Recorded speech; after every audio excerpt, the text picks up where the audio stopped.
السلام علیکم پیارے اسٹوڈنٹ، امید کرتا ہوں آپ سب خیریت سے ہوں گے۔ میں آپ کے ٹاپک نمبر 3 میں اردو شاعری کا آغاز اور ترقی اور لیکچر نمبر 34 میں آپ کے ساتھ حاضر ہوں۔ آج ہم پڑھ رہے ہیں مرزا اسد اللہ خان غالب۔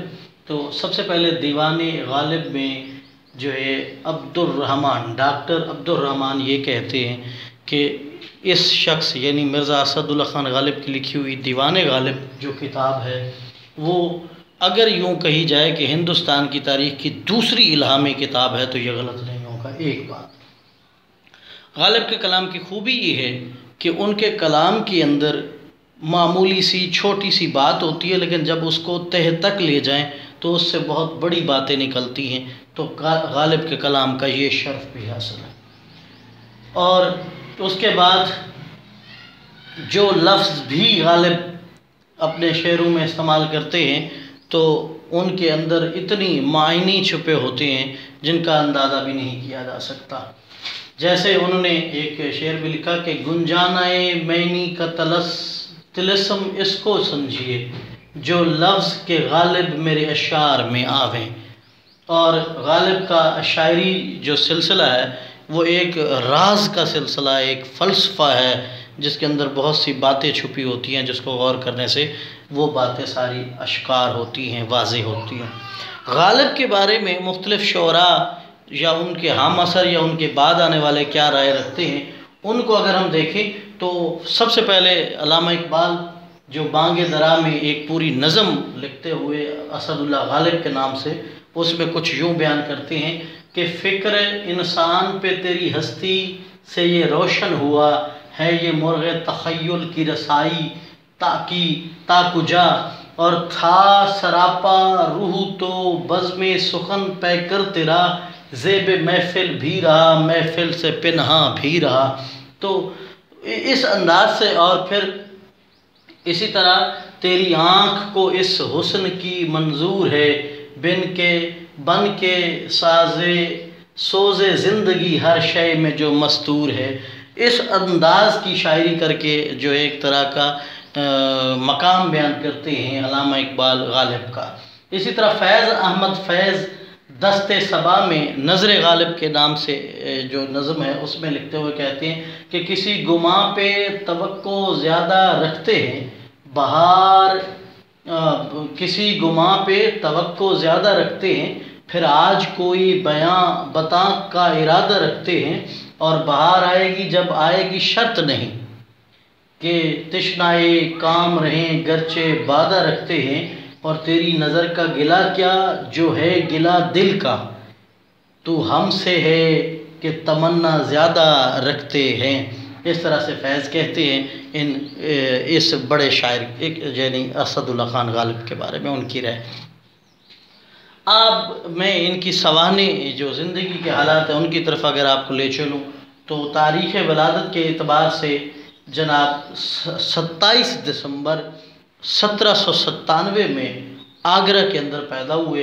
نام اسد اللہ خان تھا اور غالب جو تھا ان کا تخلص تھا، اور والد کا نام عبداللہ بیگ اور ان کا ایک اور بھائی نصر اللہ بیگ، یہ دونوں بھائی تھے، اور یہ نصر اللہ بیگ جو تھے ان کے چچا تھے۔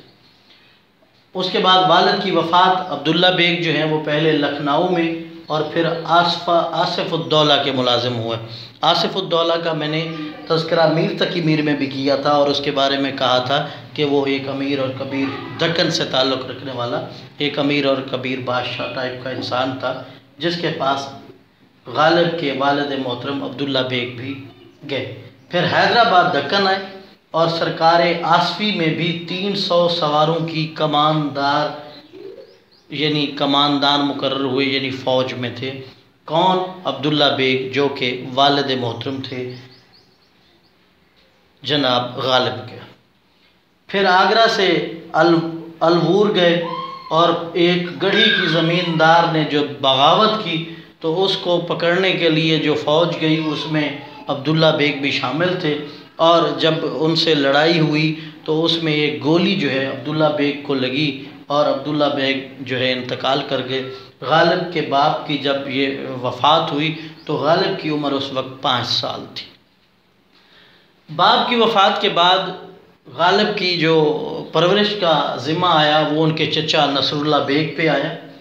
چچا بھی فوج میں تھے اور باپ کی وفات کے بعد انہوں نے ان کی پرورش کی۔ انگریز نے انہیں جو ہے زمین بھی عطا کی، اور غالب اپنی خرد نوشت میں بھی لکھتے ہیں کہ خان معصوف جگیر مقرر ہونے کے 10 مہینے بعد مرگ ناگاہ ہاتھی سے گر کے مر گیا۔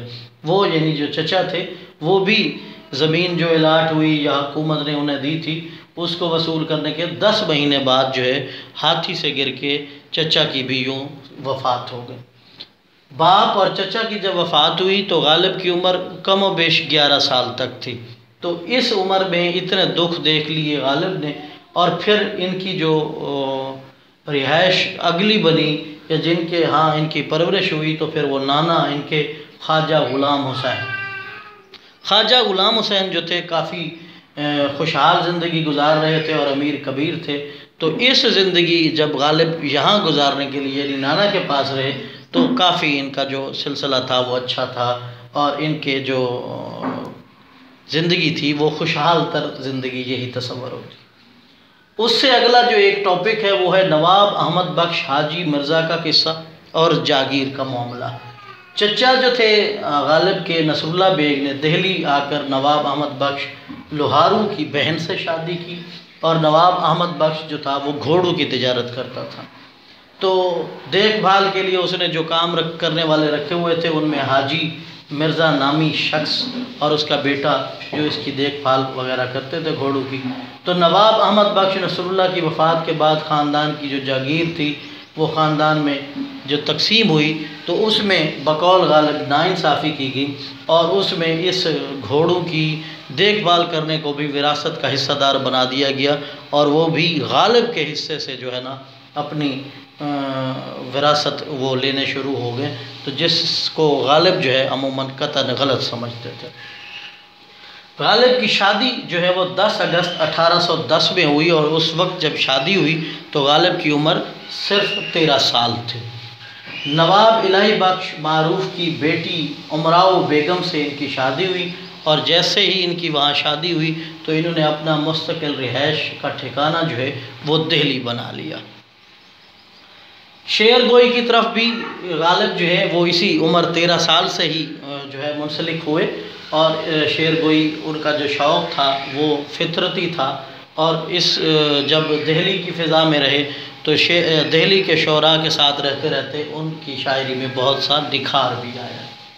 ایک اور مسئلہ غالب کی جو لائف ہے اس میں پینشن کا مسئلہ تھا۔ 1765 میں خواجہ حاجی کا انتقال ہوا، جو میں نے پیچھے آپ کو نواب احمد بخش کے حوالے سے بتایا ہے۔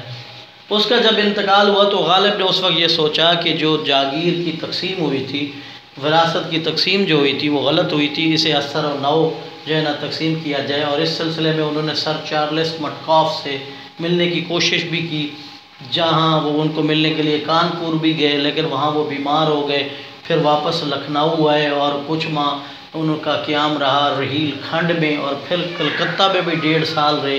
یہ سارا عرصہ جو سفر کرتے رہے مقصد یہی تھا کہ ملاقات ہو جائے سر چارلس مٹکاف سے، لیکن وہ نہ ہو سکی، اور بالآخر 29 نومبر 1869 کو ناکام واپس لوٹ آئے۔ جیل کی سزا غالب کی زندگی میں یہ چیز ایک عجیب سی ہے جو کہ حقیقت ہے، اور غالب کے لیے یہ باعث شرمندگی بھی رہی۔ غالب کی جو پینشن تھی وہ 62 روپے اور 4 آنے تھی، جس میں گزر اوقات کرنا بہت مشکل تھا۔ تو اس طرح غالب نے اپنی جو رہائش گاہ تھی، قیام گاہ تھی، وہاں جو ہے شرط لگا کر 64 بدر کی جو ہے نا کھیل کھیلا جاتا تھا، جو کہ آمدنی کا ایک طرح کا ذریعہ تھا، جو کہ خلاف قانون تھا۔ تو 1841 میں پولیس نے اس جگہ پر پہلا چھاپا مارا، لیکن اس چھاپے کے ساتھ جو ہے جو کوتوال تھا وہ غالب کا دوست ہونے کی وجہ سے جو ہے غالب کو انہوں نے چھوڑ دیا۔ لیکن ٹھیک 6 سال بعد یعنی 1847 میں اسی جگہ پہ دوبارہ چھاپا لگا اور غالب کو پکڑ لیا گیا۔ 6 ماہ غالب کو قید ہوئی اور 200 روپے جرمانہ بھی ہوا، لیکن اثر رسوخ استعمال کرتے کرتے وہ 6 ماہ میں سے 3 ماہ غالب نے قید بھگتی اور 3 ماہ کی جو ہے وہ رعایت مل گئی، لیکن ان کی شہرت کو بہت دھچکا لگا اس چیز سے۔ اس طرح اس کا اگلا جو بہت ہی بڑا کارنامہ ہے وہ ہے خاندان تیموریہ کی جو تاریخ سازی انہوں نے کی. تو 1850 میں دربار مغلیہ سے ان کا تعلق جڑ گیا اور مغلیہ کے دربار کے بادشاہ نے انہیں 50 روپے ماہوار تنخواہ پر تیموریہ کی تاریخ لکھنے کو کہا، جو کہ بہادر شاہ نے جب بہادر شاہ آئے تو انہوں نے بھی وہی چیز کنٹینیو رکھی غالب کے لیے. تو یہ ان کی جو تاریخ سازی ہے، تاریخ تیموریہ، ان کا بہت بڑا کارنامہ ہے. بہادر شاہ ظفر جو ہے اس سے پہلے استاد جو ہے وہ ذوق کو سمجھتے تھے، لیکن ذوق کی وفات کے بعد انہوں نے اپنا استاد جو ہے غالب کو مانا. بھائی کی جو وفات ہے مرزا اسد اللہ خان غالب کے بھائی مرزا یوسف بیگ، وہ دیوانگی کی حالت میں جو ہے نا 9 اکتوبر 1857 کو انتقال کر گئے، جن کی وفات کا غالب پر بہت اثر بھی ہوا اور زندگی کچھ غالب کی متاثر بھی ہوئی. اور ٹھیک جو ہے اس سے تقریباً بھائی کی وفات کے 9 یا 10 سال کا ہی عرصہ جو بعد کا گزرا، تو اس میں غالب شراب نوشی میں انہوں نے کثرت کر دی، جس کی وجہ سے ان کی صحت بہت خراب ہو گئی اور 1866 میں تو صحت بہت خراب ہو گئی. وفات جو غالب کی ہے وہ 15 فروری 1869 کو ہی، یعنی اپنے بھائی کی وفات کے 12 سال بعد جو ہے ان کا انتقال ہو گیا. تو یہ غالب کی میں نے پوری جو سوانح ہے اس کو تو آج آپ کے سامنے رکھ دیا ہے. تو انشاءاللہ نیکسٹ ویک میں میری یہ کوشش ہوگی کہ ان کے جو ادبی خدمات ہیں اس کو اگلے ویک کے ایک لیکچر میں رکھ کے، تو پھر یہ ہمارے 3 شعراء میر تقی میر، ولی دکنی اور اسد اللہ خان غالب مکمل ہو جائیں گی اگلا ایک اور لیکچر لے کے. تو بہت کوشش کر رہا ہوں کہ آپ کا سلیبس جلد سے جلد کمپلیٹ ہو جائے. انشاءاللہ پھر نیکسٹ ویک آپ سے ملاقات ہوگی. دعاؤں میں یاد رکھیے گا، اپنا بہت سا خیال رکھیے گا. اللہ حافظ.